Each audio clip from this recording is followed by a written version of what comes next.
Welcome to Priceless Takes. Welcome back, everyone, to Priceless Takes, episode 61. I'm your host, Luka Price, and joining me today, once again, great to have some consistency in the show. We have a full panel with the boys, Mr. Tyson McMullen, Oscar Hardcastle, and Ruben Lynn. Gents, how are we today? Very well, Very thank well, you. thank you. Very well. Listen, there's a lot going on, guys. Listen, unfortunately, we have not been able to do a previous episode in between the finals until now.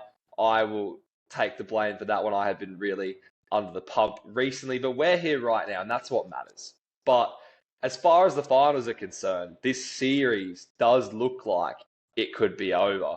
But we're still going to talk about it. We're going to talk about why it is over, what led to this point, and if Dallas do have any chance to bring this series back and do something that we've never seen before. But the Dallas Mavericks, after finding themselves in an 0-3 hole to the Boston Celtics, these NBA Finals, took Game 4 in a historic fashion at home, tromping the Celtics 122-84, biggest blowout in NBA Finals history.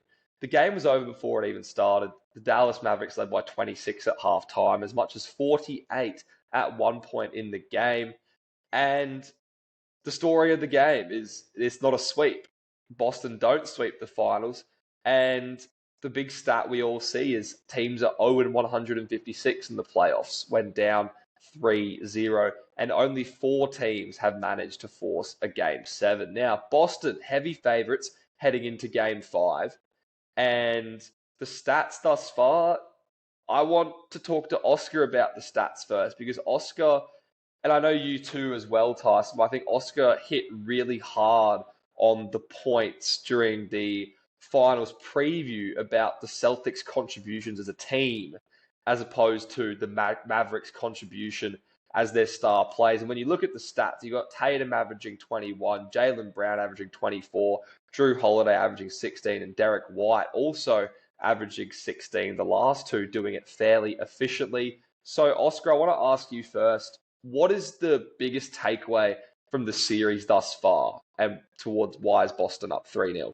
Well, yeah, I think you hit it on the head. I think it's the role players. I think the Celtics role players have really stepped up. I think everyone on the Celtics roster is buying in to say this is our year to win the championship. And I don't think the Dallas guys have done that as much. I mean, Luka has, Kyrie didn't start very well, but he is now, last 2 games has been a bit of a bucket. I just think it's buying in. You got the whole roster playing defense on the Celtics side of things, and you got the whole roster shooting well or shooting all right, and they're all buying in and getting their buckets and doing well. So it's not just the top 2 guys, as we all said it was going to be a role player battle, and it's not just the top 2 guys doing it for Boston. So that's probably my biggest takeaway. Yeah, no, I agree completely. Like Boston, like no matter what 5 they had on the court, like they never looked weak at one point. Like everyone knows their role. Everyone's stood up to the moment. No, it doesn't look like they feel the pressure at all. Game 3, you had Xavier Tillman, Sam Hauser, and Pritchard all two-way sensations on the court, and Tillman's spacing the floor, shooting in 3. Like they know what they're doing. When they're on the court, they get it done, and they look as complete as possible. I don't know how to explain it. So yeah. I think Oscar and Tyson both explained it really well. I think why I picked Dallas, one of the reasons is because of how good they are home and away, but not getting any of the games in game 1 and 2 at Boston was really concerning. I think game 1 specifically I want to talk about quickly. It was close in the first 5 minutes, and then KP got brought on. Completely changed the game. Like offensively, the blocks he had on Kyrie Irving, and Kyrie Irving's just looked like a complete shell of himself, especially at Boston. Like, they kept saying like, "Oh, they don't live in my head" or whatever, but there's been no evidence that Kyrie isn't worried about Boston. He's clearly worried about them. He hasn't been able to step up in the other 3 series, but the Boston Celtics have just been really good, and they've been the better team, and they look like they want to win it. Yeah. Well, let's talk about Kyrie, Ruben, because I want to get your thoughts. We saw Kyrie have those performances, but then in Game 3, he exploded and they still couldn't win. So what do you make of the Mavericks in that game? It's not even like the Mavericks just look like they're happy to be there. Because I've seen in previous series, like role players being able to step up at the right times. Like I was talking about PJ Washington against the Thunder, Derek Lively and Gafford against the Timberwolves. Like no one just seems to be stepping up to the plate at the right time. You can't get everything to conducively work well together. But Boston is working like a machine, and they've been able to perform better because they're working as a team, like Oscar and Tyson have been saying. They've been playing their roles perfectively. I think it was a bit far too late. Like the first two games, as I said in the preview, I think Kyrie was going to. I thought Kyrie was going to struggle, even though you two reassured me that he was not going to. But you're not gonna. We're talking about Kyrie Irving. He's not. He's obviously gonna come out of that slump. In the NBA Finals, and I think Game 3 and Game 4, he's shown that you can't stop that guy forever. I mean, it's Kyrie Irving. So. But what they did well in Game 3 was, again, shutting down the other guys. And at the end of the day, just outscoring. I mean, it was pretty close. It was a close-ish game, outscoring Dallas. And even if it was not by much, you had your top two guys, with both 30 points in that game. And then you had Derek White with, 15, 16, whatever he had. Again, all of them were buying in to let's win this and let's win this now, rather than let it, tack on for a few more games. So I think they weren't going to stop Curry forever. But when he did, come out of that shell, they still, the offensive production was still, pretty good. Well, Oscar, I just want to quickly add about Kyrie as well, because he wasn't playing well at Boston, but he's been playing well at Dallas. So how is he going to perform going back to Boston?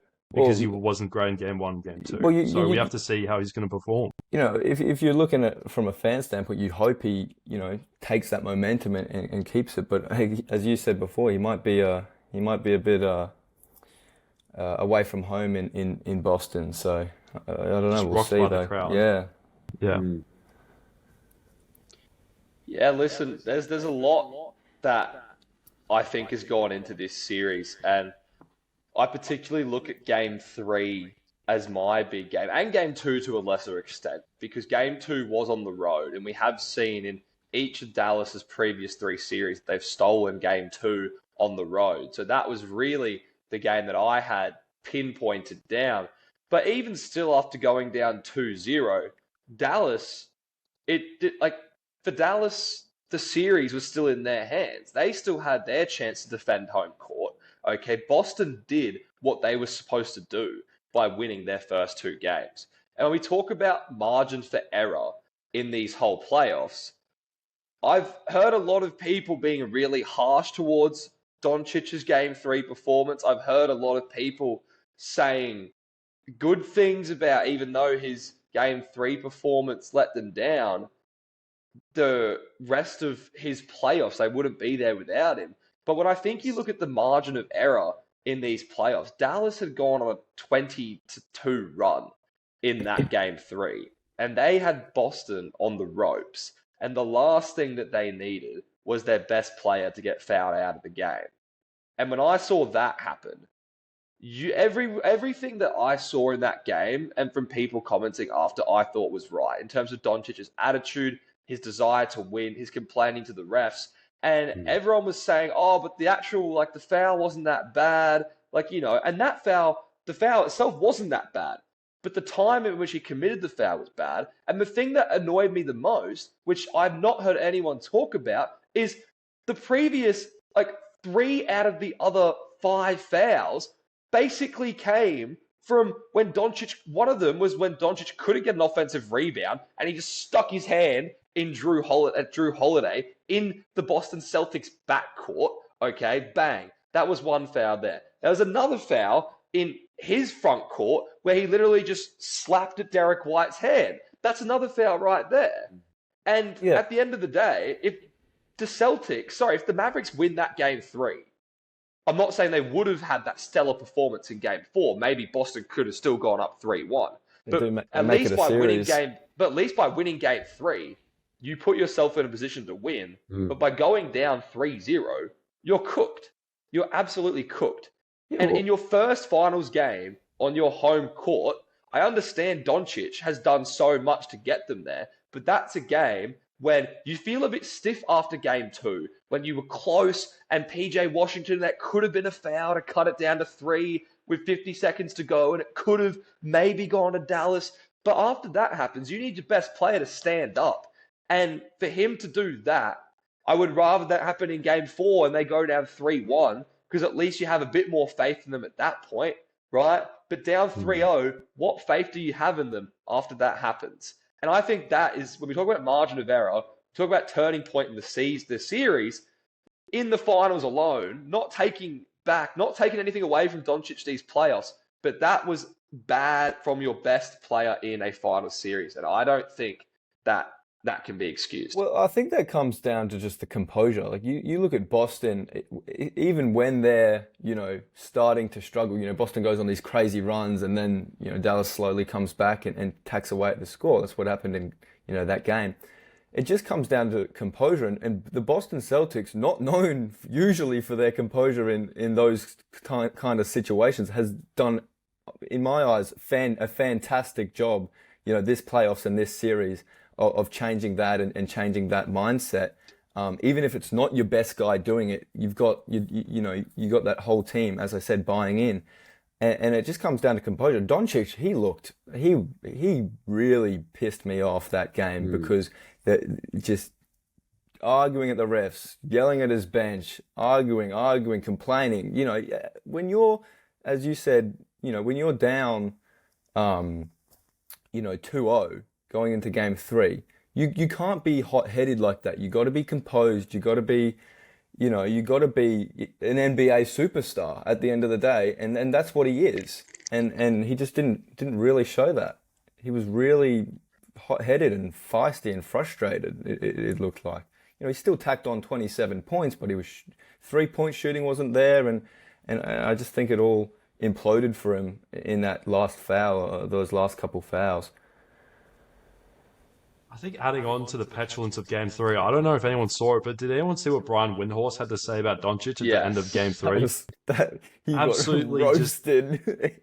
Slamming his petulance, his immaturity, saying that if you want to get to that over that final hurdle, you need to be more mature, step up, and not having the right people in the inner circle. But Tyson brought this up earlier. In Game 3, Sam Hauser and Peyton Pritchard, when they came off the bench, were outstanding in defense against him. I remember Luka, he does that hostage, puts you in jail, draws the foul. Yeah. He did that one time, Peyton Pritchard, early in the second quarter, and he played really good defense. He didn't jump or anything, and Luka missed the shot. Sam Hauser, when he came off the bench, was 3 of 4 from 3, and he had the highest plus-minus with plus 16. So I think that was part of why Luka was so petulant, because those two role players played such good defense on him. Yeah. Well, I remember this clip of I think it was on something, Bleacher Report or something. Luka was just banging into Tillman 3 times before putting up a shot. Then he goes doesn't run back on defense, cries to the ref for 10 seconds, and then runs back on defense. It was But just it's a bad just look. he wasn't even focused on winning the game at that point, and it felt like it just demoralized me, because I'm thinking do you need the refs to win you the game by calling fouls? Why didn't understand? Particularly, it actually made me more annoyed after, not only when you look at the game 5 in Minnesota, for example, where he just came out 20 points in the first quarter, this is just my game tonight. I am the boss. Over. I am owning this. You guys are getting sent home. When you look at a game like that, when you look at a game 5 again at Oklahoma City, you know that he's capable of it. So I don't understand why it happened. And it annoyed me again after you look at the performance in game 4. When you see how Luka came out aggressively, his defense was so much better. His defense in game 4, he showed so much more defensive presence in that game 4. He made Drew Holiday commit 4 turnovers as the primary defender when Doncic was the primary defender. Drew Holiday had not committed a single turnover in the NBA Finals until game 4. He also, as the primary defender, the Celtics were 0 for 6 on their first 6 drives as Doncic as the primary defender, and that played a part as to how Dallas the game got away from the Celtics so early. And it's why is that happening now? And I know there's a lot of talk about, Luka's legacy, Luka's legacy. I don't think game 3 in the long run necessarily impacts his legacy negatively, but I think he missed out on a great opportunity to positively impact his legacy. Because if they win that game, being down by that much of a margin, they go on this historic run. Doncic leads them over the Celtics to win. Like, that is a landmark game in his career, particularly if Dallas then go on to win the series. We're not talking about game 3, Luka Doncic getting fouled out as the game that turned the series in Boston's favor. We're talking about Luka Doncic, game 3, best comeback ever in the NBA Finals. What a career-defining moment for him. So I think it's just disappointing how it turned out. And for a young player, that's why I think what Windhorse was alluding to, as he needs to learn from that, because that was a missed opportunity for him and Dallas that could have easily swung the other way, all with a change of attitude, which is something you would expect from your star player to have and be in the right mindset. I mean, at the end of the day, he is only 25 and he hasn't seen the playoffs as as much as the more experienced guys, those Boston Celtics. But he does need to learn from it. But he is only young. To be fair to Luka Doncic, he's only young. I agree. Yeah.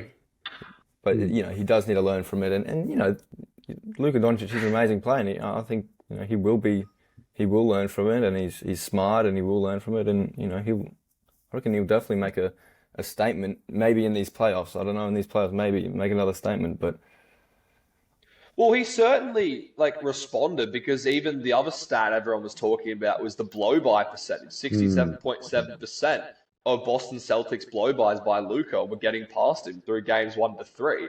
And then we saw what happened in game 4. So that just makes you wonder, and this is, I guess, the next question, did Dallas all of a sudden just find something, or is this just a fluke of a game for Dallas? And the only reason I bring this up, and the one stat that actually astonished me, and we talked about this in the preview as well, is the 3-pointers. And this was the glaring difference in the series when you look at the numbers. The Celtics made 43 3-pointers through games 1 to 3. Dallas made 22. They nearly made double the amount of 3-pointers. And when you look at game 4, even though it was overall the game was a blowout, the 3-pointers made, Dallas were up 1, but it's not so much that, it's the attempts. And we talked about 56% of Boston shots were attempted from beyond the 3-point line. That was a big talking point for us. And you look at the games, total 3-pointers attempted in all the games, 1 through 4, 168 for the Celtics, 115 for Dallas. That's 42 per game for 28, just under 29. And it was 41-37 in favor of the Celtics. It was much closer. Do you think that those numbers will have any impact on Game 5 with the math evening up? Ruben? I just think it was a bad day for Boston. The thing I love about Joe Mazzulla is that he just keeps getting them to shoot threes. It doesn't matter if they're shooting 16% from 3 or 50% from 3. He just tells them to keep going, keep jacking them up.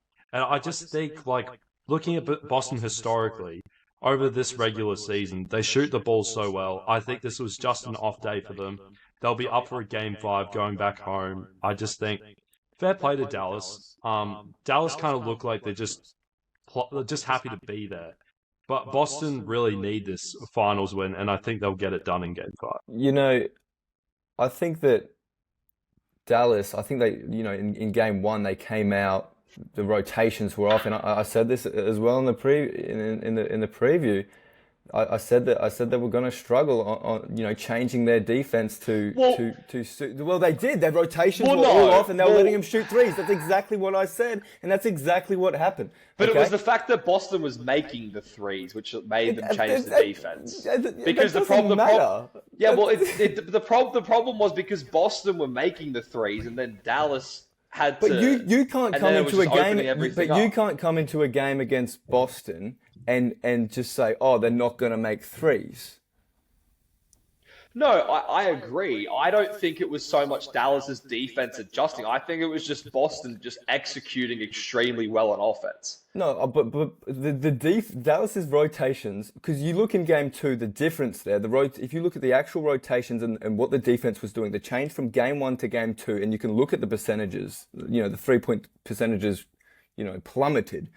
And it was because they changed something for game two. They came out slow in game one. It's what happened. And I think, and what I was gonna say in game four, they looked night and day. The defense was great. They were missing their shots. And to be fair to Dallas, I think they have found something on defense. Do I think it's enough to stop Boston in the Garden? No, but they definitely found something, and I think they found their rhythm, and they might make the next game, or if they win the next game, the next couple games quite close. And I think that's, to be fair to Boston, I think that's well played from them. I think they have found something, not something crazy, but I think they found a little bit of something.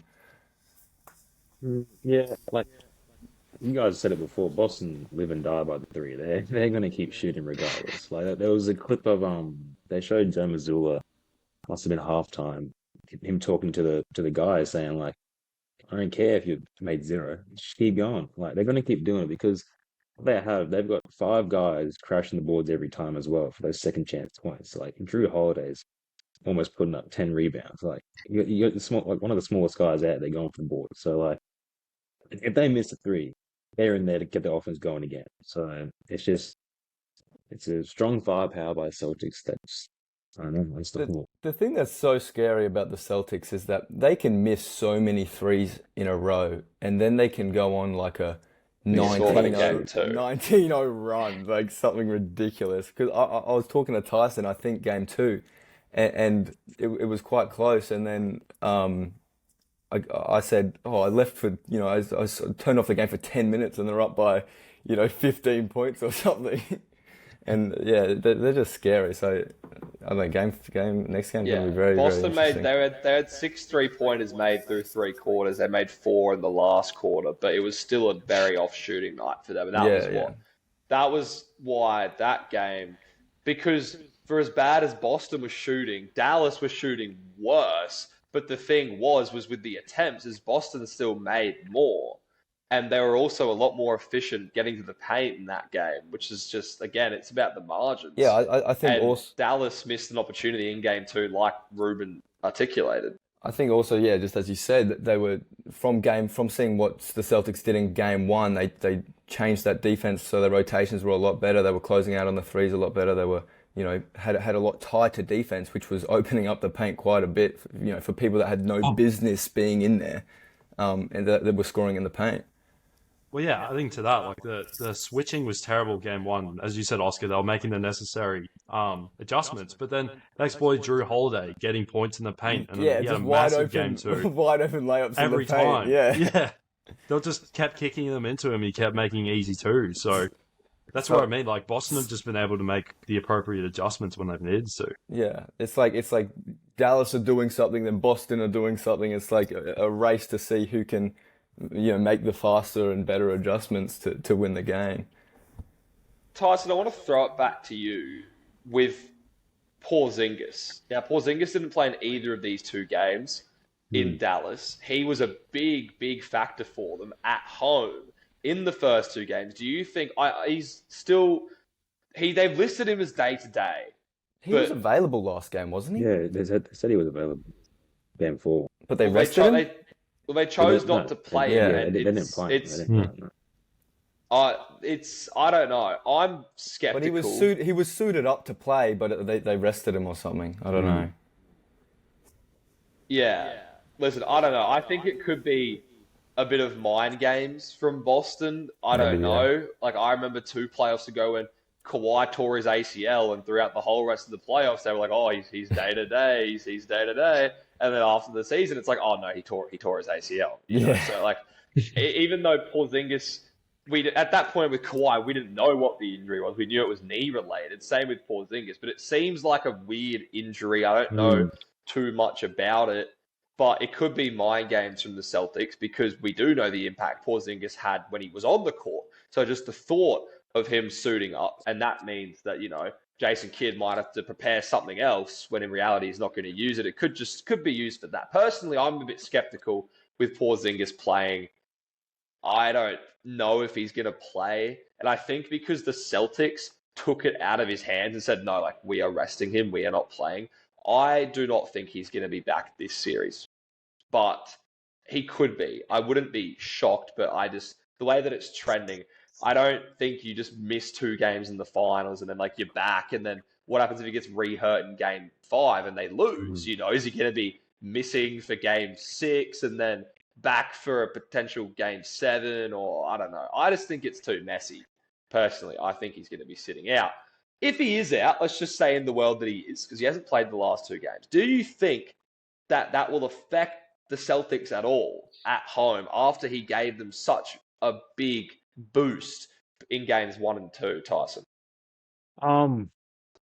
Well, affect him this way, if Zingers is playing, they're going to obviously destroy them even more. But without him, like we've seen, Al Horford's just like a B-type player for Zingers. Like it's the same role, big guy, pick and pop, shoot 3, stretch the floor. You got it. Obviously, Porzingis is better, but like Boston has those guys that fill in those positions. Like they're a good team. They've operated with him.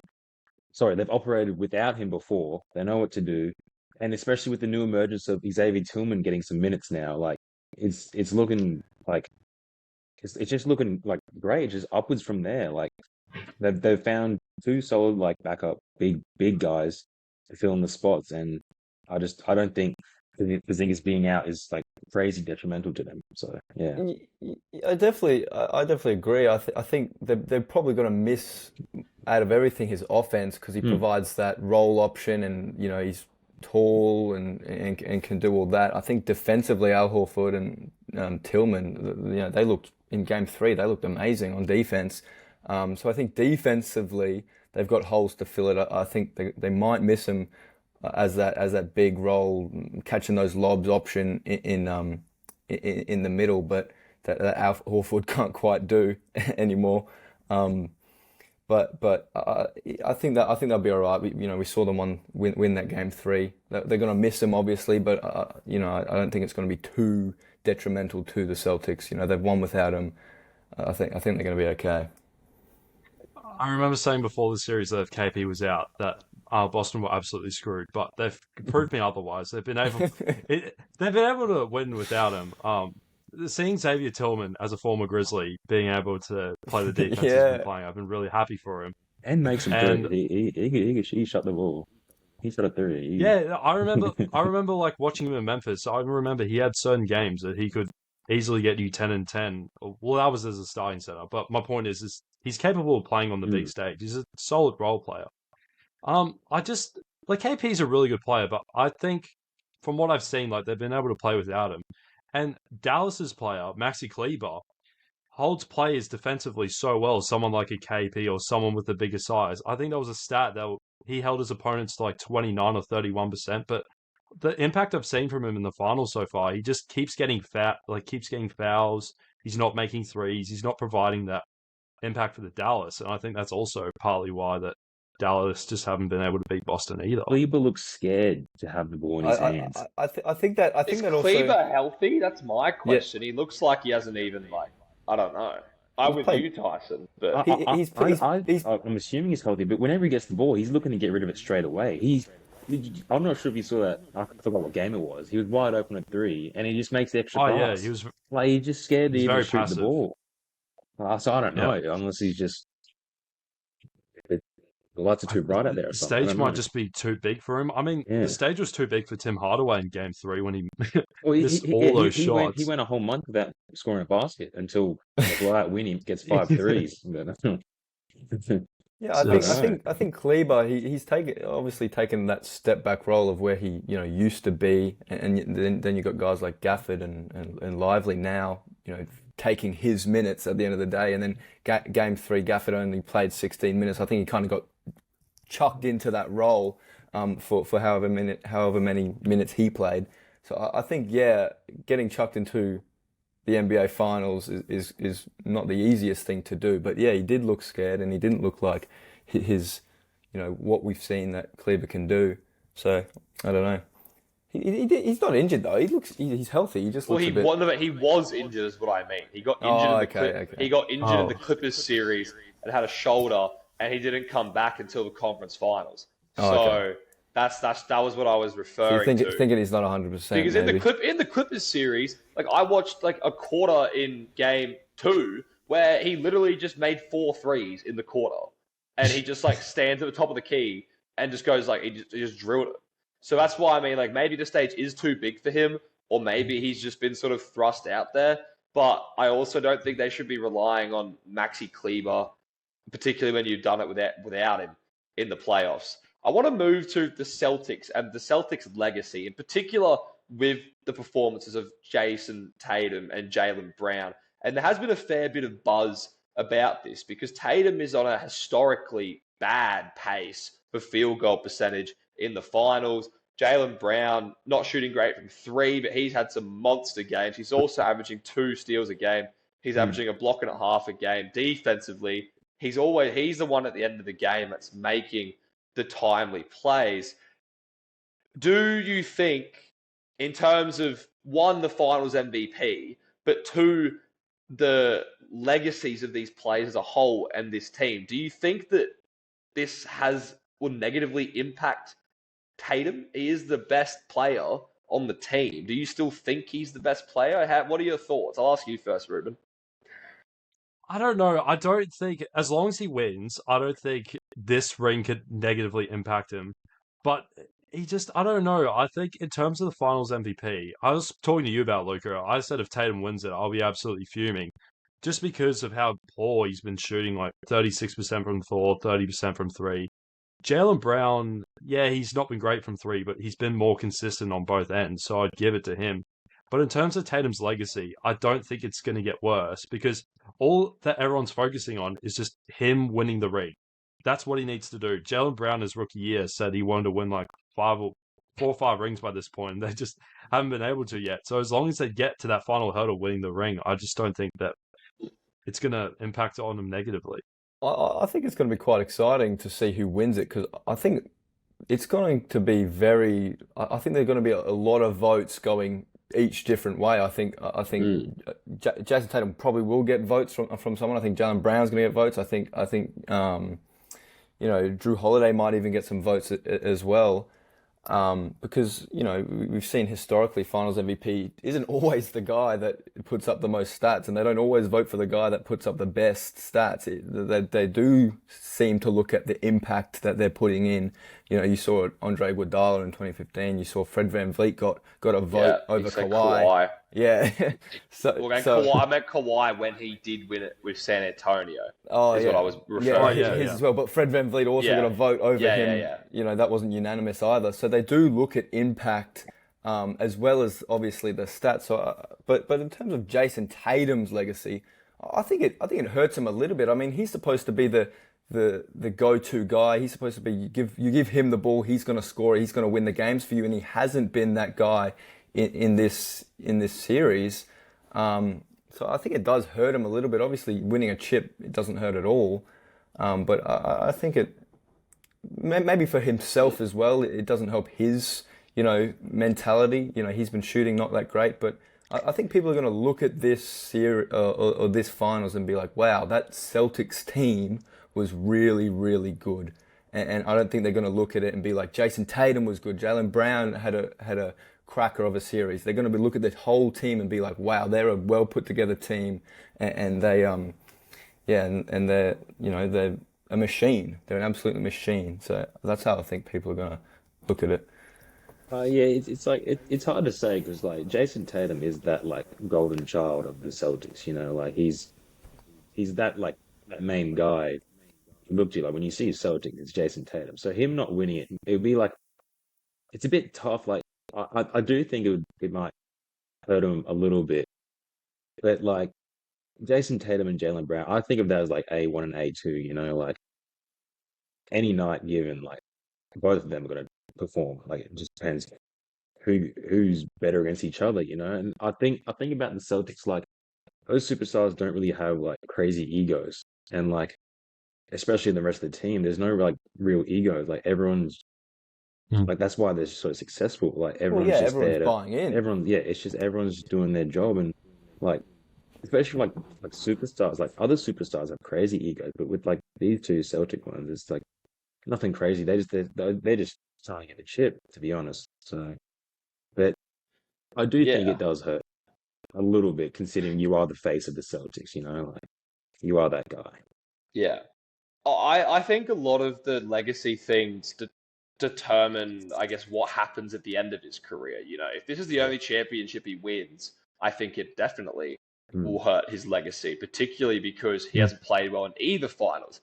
And in that same breath, I think the fact that they're winning, obviously, like, it's without saying that that helps his legacy. But if he was putting up these stats and losing, he would be getting absolutely crushed by the entire NBA media because winning masks everything, right? Winning makes everything okay. And I think if this is the last finals we see Jason Tatum in and he plays like this and this is how we remember him as a playoff performer, that's definitely going to negatively affect his legacy. But I think that when you look at the fact it's 2 years in a row, it's like, ugh. But like we're saying with Doncic, Tatum's also still young. He's still got time.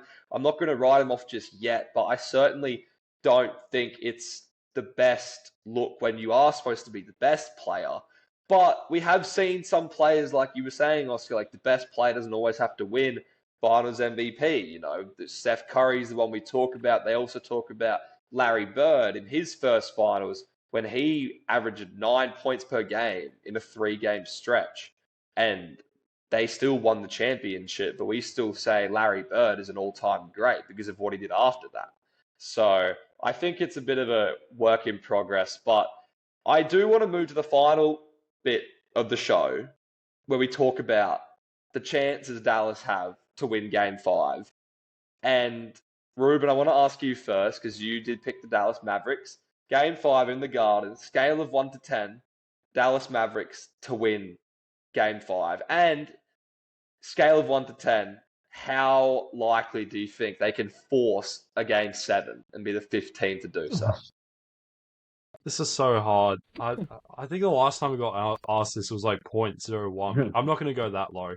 I'll give them a round number. I'll say 2 out of 10, just because of how outstanding Luka Yeah. Doncic is, and because of what they've been able to show at Game 4. If they was able to carry on, then yeah, they've got a good chance to force a Game 7. If they bring it back to Dallas, then that's interesting.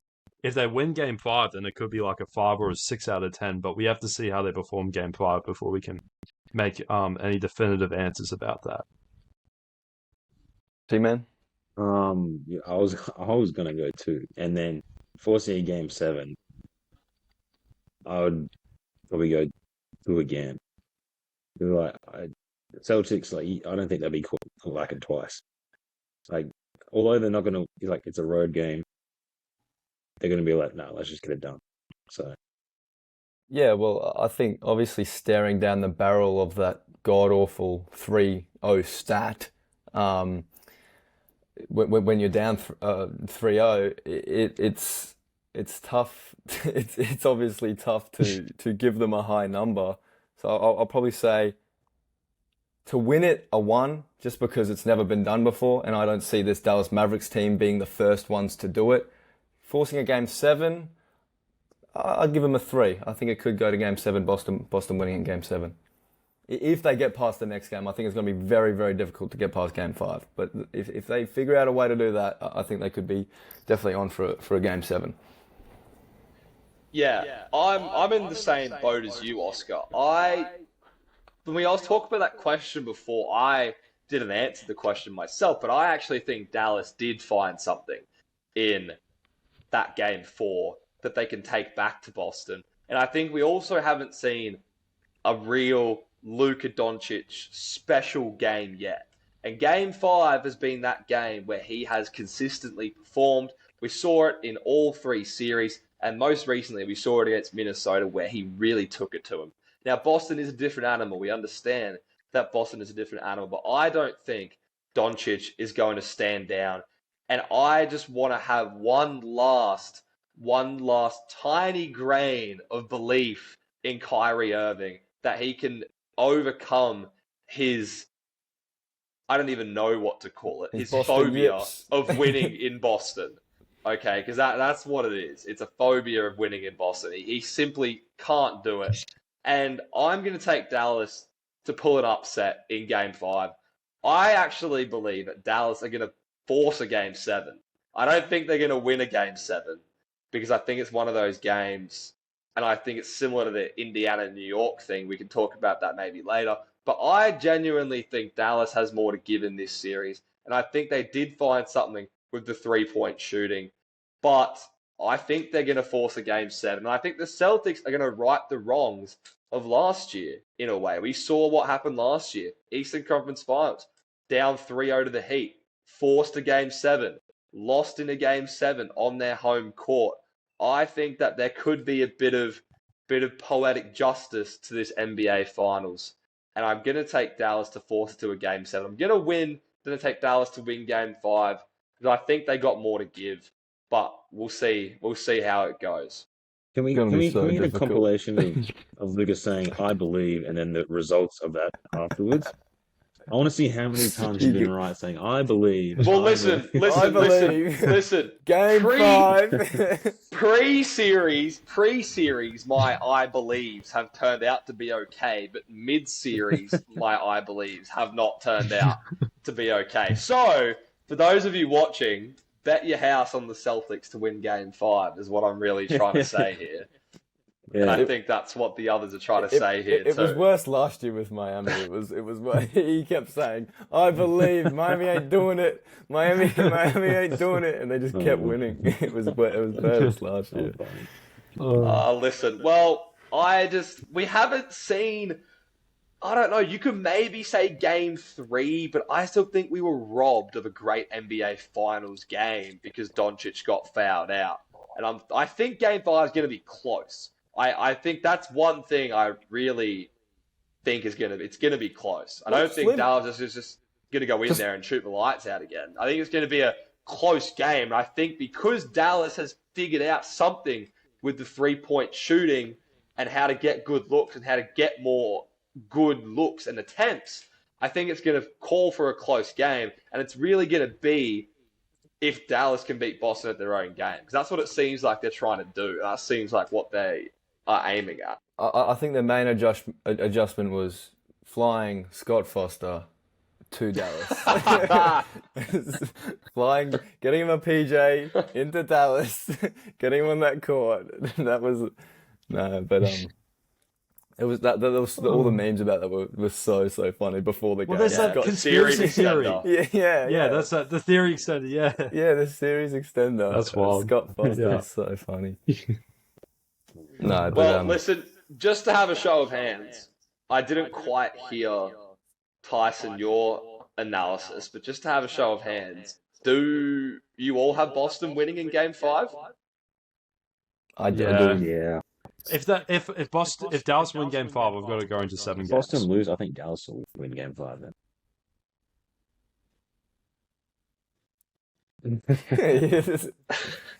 I just think that Dallas are gonna, even if they do win Game 5, they're gonna struggle to win 2 in a row in Dallas. I completely agree. I think they'll definitely struggle to win. There's a reason why no one's done it, and I think, like I said, righting the wrongs. I think Boston on their home floor with a chance to win the championship. I think you'll see one of those games, like I said, with the Indiana-New York series, where with Indiana's deep roster, just like Boston has, where you'll see a couple of people just go boom, boom, boom, boom, boom. Well, yeah, they're just way too good likely to to lose. be one of those games. They're just way too good to lose 3 in a row. I mean, And that's the other thing, is with their historic three-point shooting, they are too good to lose not even 3 in a row, 4 in a row. yeah, Right? 4 in a That's row. the thing, and that's the thing why I can't see Dallas actually winning. I can see them forcing it to a Game 7, but I just refuse that Boston is going to go cold. But that begs the question, is it necessarily Boston going cold, or is it Dallas making that three-point adjustment? And that's what we'll find out, particularly in this Game 5. And we'll see what happens. Yeah, well, Brad Stevens for Finals MVP. In the words of the GOAT GM. No, I Yeah. won't call him the GOAT GM, but a great GM. Mr. No. Bob Myers. Well, ladies and gentlemen, that is all for Priceless Takes, episode 61. Thank you for joining us for this episode. This very well could be our last episode for the NBA season while there are still games on. So if that is the case, thank you to my amazing panel for being with me through this season. I hope you enjoyed it as much as I did. For the viewers out there, we are also planning on organizing a sort of blooper episode. We sort of talked about it, how we will recap our preseason predictions and have an episode talking about that, where we went wrong, what we can do better for next time for a bit of laughs. But if it is our last episode for the NBA season, thank you guys for being with me. Thank Yeah, you. thank you. Thank you. It was Thank Been you, great. Luka. an absolute honor. Make sure to follow us on our social media handles. I'll drop them down in the link below on Instagram and on TikTok, both at Priceless Takes. Lots of engagement. We're always posting. There'll be a clip out tonight, which may haunt me again if the Celtics do win tomorrow, because that'll be another on the record wrong. But you know, we still aim to improve every day. I believe. But that is all for Priceless Takes, episode 61. I am your host, Luka Price, and we will see you next time.